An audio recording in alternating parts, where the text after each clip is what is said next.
And what I find with many people, their critiques are against a form of idealism that isn't the one you're presenting. What is analytic idealism in compared to other idealism? Which ones is it the same as? Who else do you feel is on board with you, and who else is like, okay, they're kind of idealists, but like not the Yeah, one that you're proposing? I'll give a brief overview. Um, Different things go under the name of idealism.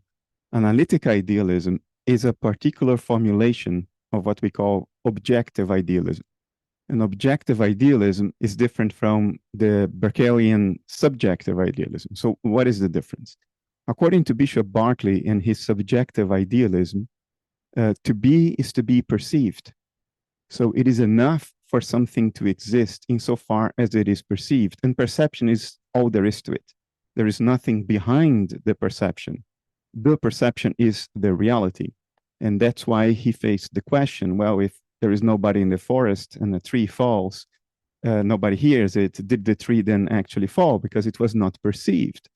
And he would say, well, God is always perceiving. It was one of two possible answers he gave. So it's an idealism that you summarize in the statement, to be is to be perceived. That's subjective idealism. Objective idealism does not concur with that statement. Objective idealism would say perception is representational. The contents of our perception represent something that is behind the perceptions and which modulates our perceptions. The Greeks would have used the word substance or essence to refer to the inner nature of things, that which exists of itself, our perceptions. So to be is not to be perceived. To be is to exist for itself. In other words, is to be conscious, is to have inner experience. In integrated information theory, Giulio Tononi has put it in the best way I have seen so far, which is things only truly exist if they exist for themselves. So something can exist if there is something it is like to be it, regardless of whether it's being perceived by something else or not. So objective idealism would say there is a world out there independent of perception. To be is not to be perceived. To be is to have experience. And that world presents itself to our perception in the form of what we colloquially call physical stuff, the stuff we touch, hear, taste, smell, so on, see. So subjective idealism is quite different from objective idealism in that it denies that perception is merely representation. It says that perception is the thing in itself. Kantian idealism is again different from both objective and subjective idealism, because objective and subjective idealisms, they are ontic idealisms.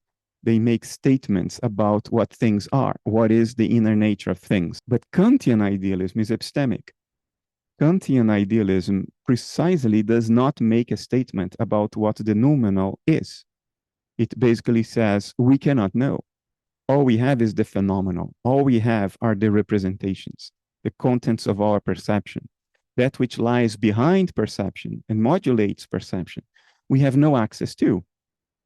And that's a form of epistemic idealism. All we know is mind, but you are not going further and saying, and all which is out there is mind too. No, you don't say that. You remain agnostic. You say, I don't know what the nature of the noumenal is. All I know is the phenomenal. And yes, the phenomenal is mind. So it's idealism, but epistemic idealism. Instead of saying all is mind, it says all I can access is mental. You see? So that's again different from objective and subjective idealism. Now, Schopenhauer came around and said, Kant was almost right. He was right, but he forgot one thing. There is one thing that we can know without depending on phenomenal representations. There is only one thing that we can know directly. We can have direct access to the noumenal, to the thing in itself, to that which lies behind perception. How do you know that? Well, look in the mirror. When you look at yourself in the mirror, what you see in the mirror is a phenomenal representation of you. But is that all you know about yourself? Of course not. You also know what it is like to be you. And that's your inner life, your feelings, your thoughts, your emotions, your fantasies, all of that. Your pain, your love, your desires, all of that you know by direct acquaintance. That's the noumenal content of what you are. And that noumenal content is represented in the form of your physical body, which is what you see in the mirror. And then Schopenhauer went further and said, okay, I found a sort of a chink in the armor of Kantian epistemic idealism. Can I extrapolate it? Can I go further? Since I only know the noumenal when it comes to me, can I make a statement about something that is beyond me?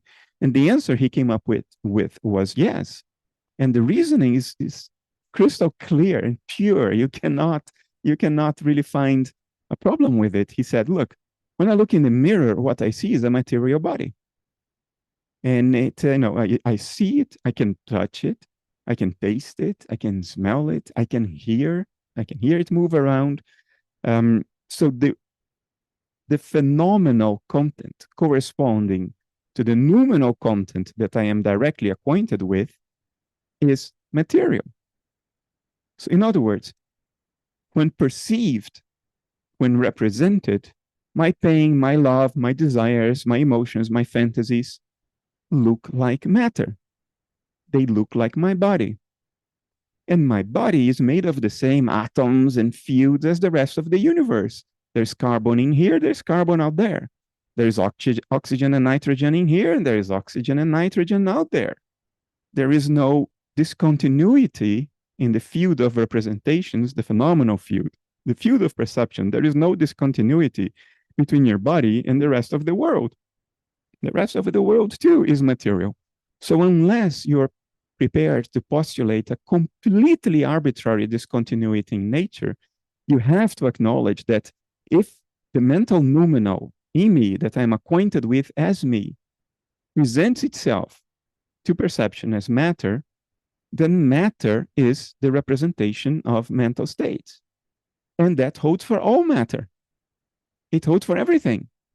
So all material world is a phenomenal representation of mental noumenal. That's Schopenhauer's conclusion. What he didn't go as far as to say why there is this separation between me and the world. Why can I access my noumenal content directly, but not the noumenal content behind your eyes or behind the sun and the moon?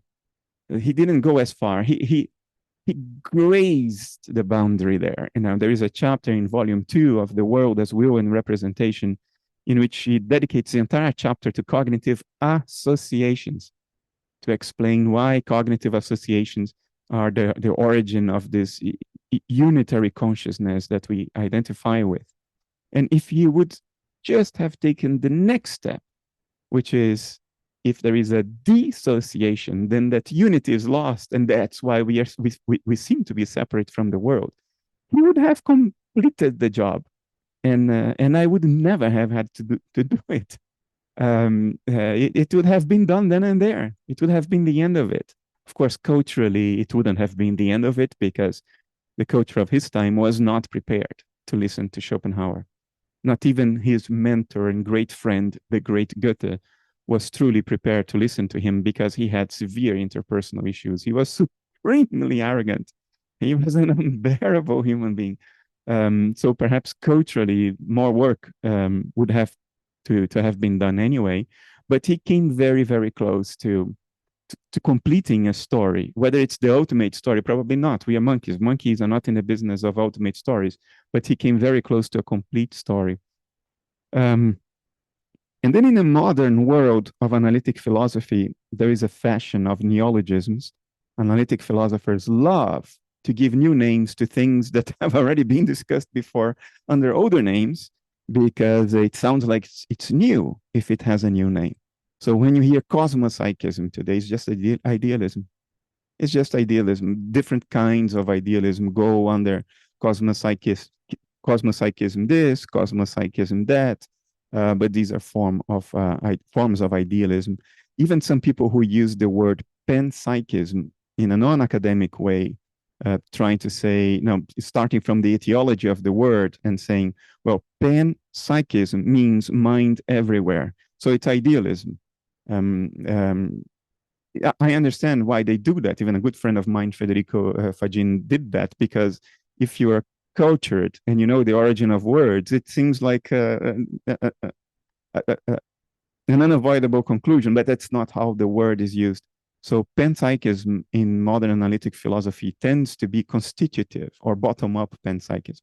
And that's not idealism. But most forms of cosmopsychism are. So yeah, it's all a names game, I guess. But you call it analytic idealism as opposed to objective. No, analytic idealism is a form, a particular formulation of objective idealism.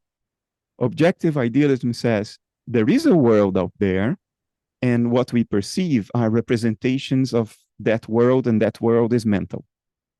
That's objective idealism. Analytic idealism goes further and tries to make sense of the mechanisms through which this happens. For instance, why is the world out there and not in here? Why there is a boundary between me and the world? Well, that's dissociation. How is it that we got to represent a mental world through perceptual qualities such as color, such as sound, which are qualitatively very different from endogenous experiential states that supposedly constitute the world we perceive, such as thoughts, emotions, intuitions, and so forth. Why are these qualities so different? The qualities of perception and the qualities of endogenous states. So analytic idealism has an answer for that. So analytic idealism is an elaboration, a particular formulation of objective idealism. And objective idealism is very different from Berkeleyan subjective idealism in that it does not make the postulate that to be is to be perceived. On the contrary, it denies that. And is analytical idealism a term you coined, or is it familiar if speaking with other professional philosophers? It's like, now it's familiar. Right. I hesitantly coined it, but I try to keep the neologism to a minimum. There is an analytic tradition in philosophy since the early 20th century with Russell and Wittgenstein. So I thought, since I articulate my idealism according to the values and rules of the game of analytic philosophy, then it's analytic idealism, because all previous forms of idealism were created under the context of continental philosophy or classical philosophy. So analytic idealism is probably the first attempt at formulating idealism rigorously under the rules of the game of the analytic tradition, which I don't identify with, but I accept that I have to play by those rules in the early 21st century. That's the time in which I live, so I have to comply to that. So that's why I sort of coined the term. It's more a description than a term, than a name, but it has become a name now. We now run a weekly membership program with Bernardo Kastrup that you can join at withrealityinmind.com. This includes weekly Q&As, special guests like Rupert Spira, Micheal Levin, Federico Fagin. There's an international, vibrant community of researchers, academics, meditators, mystics, philosophers, poets, creatives, musicians, anyone that wants to deeply understand this philosophy and its potential implications for their lives. In this next clip, Bernardo explains his motivation for wanting to start this program, which include helping anyone that wants to deeply understand this, but also helping anyone that wants to become an ambassador for idealism. For me, personally, helping create not only a community, I'm not trying to do activism here, I'm not trying to build an army of analytic idealists, but creating a community in which a deeper understanding of idealism in general, perhaps analytic idealism in particular, because that's what I can offer more, but a community around idealism that truly and deeply understands what it is, more than the average person who has heard about analytic idealism. I'm still getting today, after 15 years, mostly the same questions I used to get in year one. So progress in the world at large is very slow, but within a sort of a nurtured community, I think we can achieve a lot more and go a lot more in depth. And to use a word I used with Amir when we were discussing this, I don't know whether it's a goal or just a wish, so I'll keep it as a wish. I would like to help foment a community of ambassadors of idealism, people who can who will be equipped to go out into their communities, go into the world, and not preach analytic idealism, but when the subject comes up, they will be a sort of a source of light, an informed source of clarifications, of arguments, of reason, basically, a source of reason in their communities. And maybe that starts something that grows organically. By nature, I'm also a natural introvert. So playing a public role is fairly unnatural to me. It's something I can do because I learned, life forces you very early on to behave like an extrovert in science, in the corporate world, and especially when you're a book writer, you have to put your face out there and talk to people, confront the world. But by nature, I am an introvert, and so, and this may sound a little bit egocentric. Maybe it is. It would be nice to have more voices out there, so I could feel more comfortable myself to allow myself to disappear in my Swiss Alps mountain every now and then, and knowing that there is a whole group of people out there who are carrying the torch still. So yeah, those were my sincere motivations for this.